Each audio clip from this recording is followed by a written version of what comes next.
siyaasadda maamulka iyo madaxda sare ee Somaliland isagoo sheegay in ilaa hadda aanay muuqan meel lagu wada hadli karo si nabad ah loogu soo dabaalo dhibaatooyinka jira ee beesha dhulbahantay u tafaxiidatay.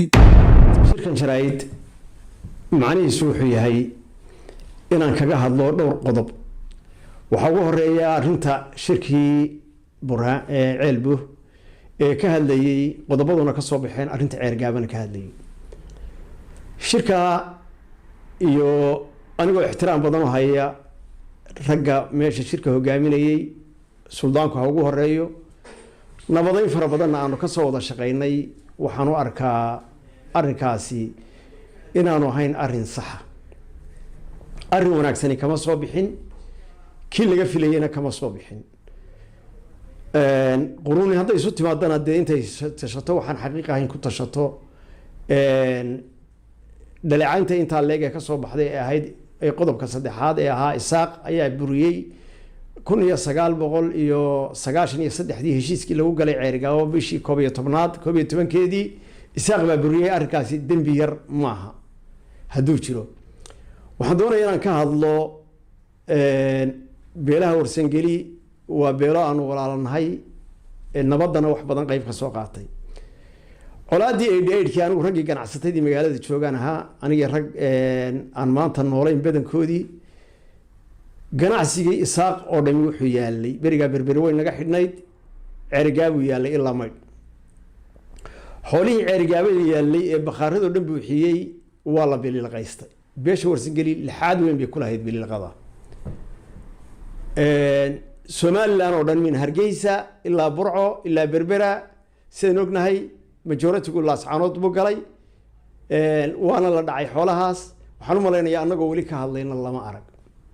waxaan aad ula yaabay shirku inuu tarkiisiyey aad u taabtay biliilqo ceerigaabo ka dhacday.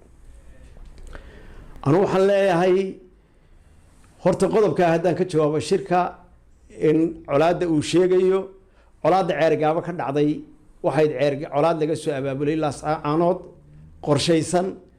isimada iyo garaadadu in badan isku dayeen inay hakiyaan aanu ka wada hadalnay war ceerigaabo aan ka wada hadalno yaan fiqiga la dhaafin nabadda aan wax badan ilaalinay. waxay ka bilaabantay nabadda haddii cidi jebisayba heshiiskaygii koowaad Somaliland wuxuu ahaa inaanu Somaliland isla qaadanay iskuna maamulo. haddii laga baxay lagu kala baxayo in la isu yimaado la wada fadhiistay ahay. heshiiskii waxa jebisay horta cidda ay khaatumo u horeyso SSC u horeyso ee ka baxday heshiiskii tiri Somaliland waxba idin kula lahaan mayno. waxa kale oo jirta dilka dhacay ee maanta la leeyahay warsangela kaga baxay waxa taliye qaybeed oo Blaze markaa ka ahaa nin la yiraahdo Inaga Roor oo warsangeliya ciidanku watay staafkiisa isagoo iyaga amniga sugaya nin dhalinyaro ah oo amniga ciidanka amniga ka hor yimi bay dileen. si kasta ahaatee taasi kolkii ay dhacday waxay sameeyeen beeshii dhulbahantee walaalahay ahayd abtiyaday ahayd inay duulaan reer dhan oo Maxamuud Xaamud la yiraahdo odayaashoodii oo shiraya iyo ganacsiga raggeedii daaqsanaya geelasha in xasuuq weyn halka loo geystay oo gobolka hore uga dhicin. taasi kolkay dhacday dhulbahantee uu dhibaatadaasi kala gaadhay Muuse Ismaaciil habar jecel iyo warsangeli waxay ahaayeen inaanu guddi saaray gogol dhignay soo dhaweynay barasaabka iyo maayarka iyo guddida nabadgelyada ka shaqeynaysay qayb ay ku lahaayeen. nabadii socotay waxa dhacday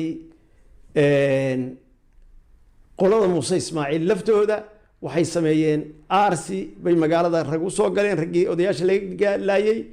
kolkii dhulbahanta soo fadhiisan waayay Naaley Axmed la waayay cid soo fadhiisata nabad ka hadasha maadaama ay dil weyn geysteen oo gobolka dilkii weynaa ka dhacay oo ahaa nin iyo laba iyo wax yar yar ma ahayn laakiin beesha waxa ku dhacay dhaawac weyn. beeshii annaga iyo warsangeli dhexda waxaan u xidhanay habar jecel iyo warsangeli inaanu dhexda u xidhno dhacdadaas iyo xumaanta gobolka aanu wax ka qabano. waxayna la yaaba warsangeli maanta inay aadeen isaaq ba ka baxay. habar jecelo baan anigu ahay ilaa hadda waxaan u fadhinay inaanu nabad ku xalilo kamaanu qayb gaadan dagaal kamaanu qayb gaadan.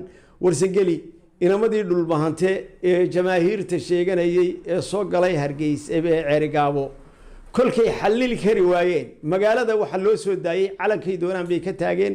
haddana markay bilaabeen inay cashuurna qaadaan aanay dadkooda qura ku koobnayn dabcaanay xataa annaga cashuur naga qaadaan markii calankii khaatumo ay ka taageen aanan dabma ka lahayn nabadgelyada wax walba loogu dulqaadanaya waxay bilaabeen snaybar qori lahaado inay minaaradaha masaajidada la galaan islaantii iyo odaygii iyo inankii meel marayaba ku dhuftaan warsangelin nabadgelyo darro qoladaasi keentay magaalada uga baxeen nabadgelyo darro lagu sameeyey ugamay bixin